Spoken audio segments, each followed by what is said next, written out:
Добрый день еще раз всем зрителям.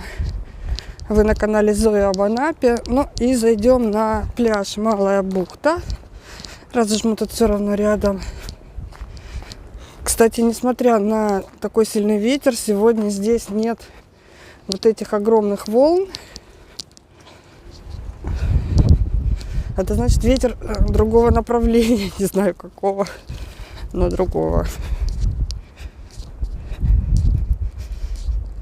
Пусто, пусто. Здесь вообще никого нет.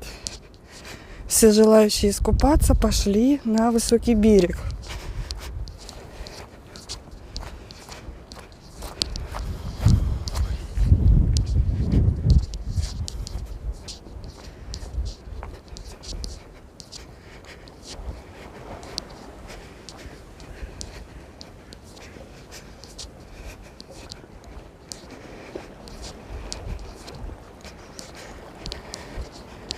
Такое умиротворение, не передать словами просто.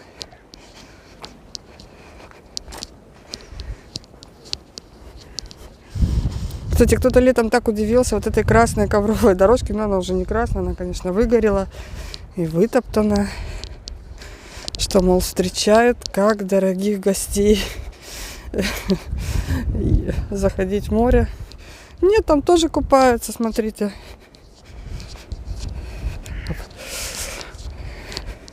Может, и я бы искупалась, если бы была не в пальто и с шарфом. Нет, это шутка, конечно.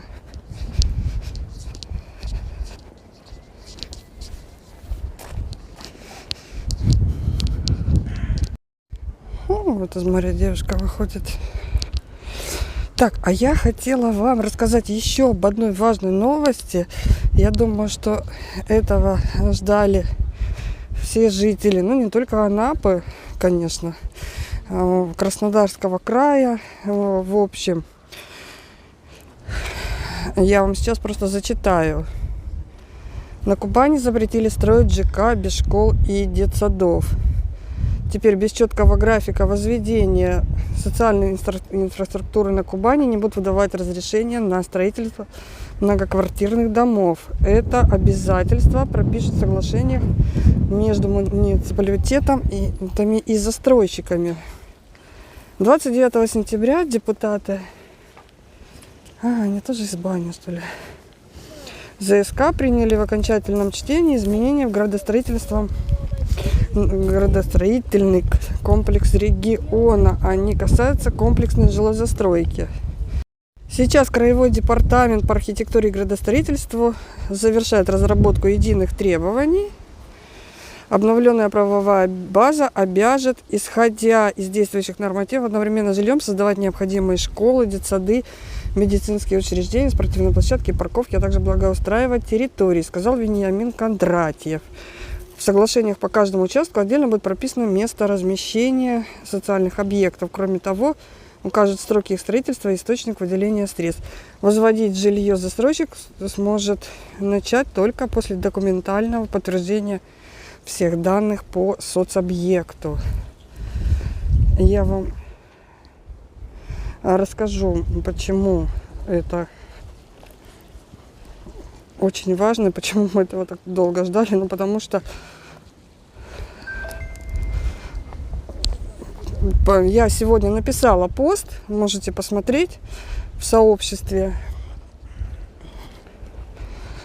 Я тут недавно гуглила, да вот не знаю, буквально вчера-позавчера пришла идея посмотреть вообще прирост населения и когда были построены соцобъекты, важно. Так вот, последняя школа была построена, 7-я, кстати, самая переполненная, потому что все ЖК в основном на той стороне. В 90-м году тогда же была построена детская поликлиника, она единственная по сей день в городе, тоже в 90-м, да. 54 тысячи жителей было, ну 55, хорошо, округлим там. Сейчас 94 700, ну 95. Почувствуйте разницу, как говорится. А теперь внимание по бабабам. Взрослая поликлиника была построена в 66 году. И знаете, сколько тогда было жителей? 24 тысячи. Говорю медленно и раздельно, потому что это надо переварить.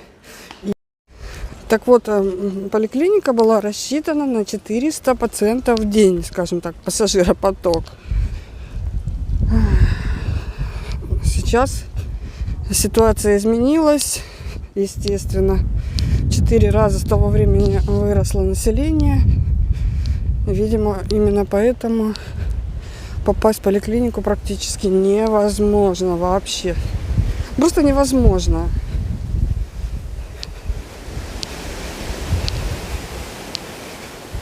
Что, остаются платные клиники, коих благодаря, видимо, именно этому в Анапе столько понастроили, что и детских, и взрослых. Но извините меня, каждый прием от 1300 рублей начинается.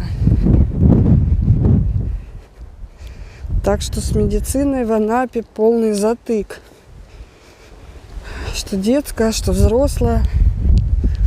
Чтобы попасть на прием, не знаю, просто надо штурмовать и сайт. Сайты раньше работали более-менее.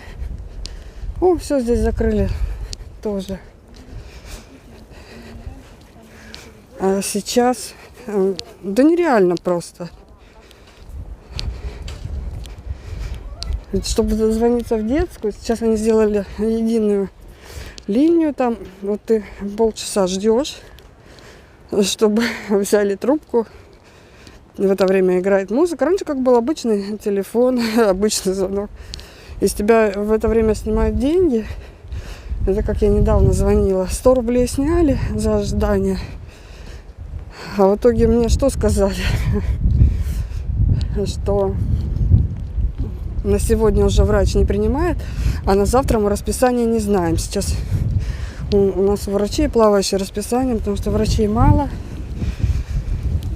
Звоните завтра. Ну, то есть вот так вот все непросто. И как записываться, если они даже не знают, когда ведут прием врачи, на каком участке. А я уже дошла почти до маяка. Все, сейчас иду домой. Времени 10:30. Вот мы с вами прогулялись за час, даже меньше. Посмотрели много интересного. Можно сказать, что погода отличная, солнечно, красивое море, если бы не этот ветер. Ну куда от него деться? Да некуда. Наступил сезон ветров в Анапе.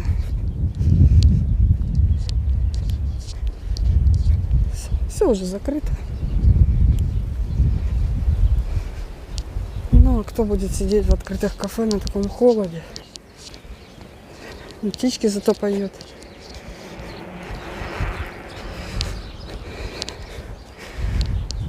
Какие красивые коты на набережной.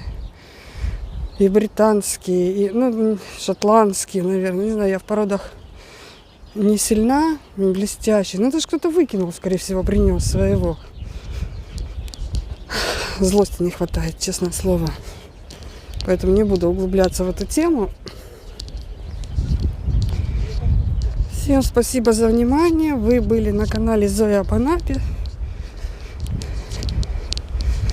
Далеко не убегайте. Расскажу вам все последние новости в следующем видео. Если будет что-то интересное, если нет, просто покажу море. Слышите, сирены воют? Если вы сейчас в Анапе, не пугайтесь. Идет плановая проверка системы оповещения с 10:40 до 11. Ну, жутковато, если честно.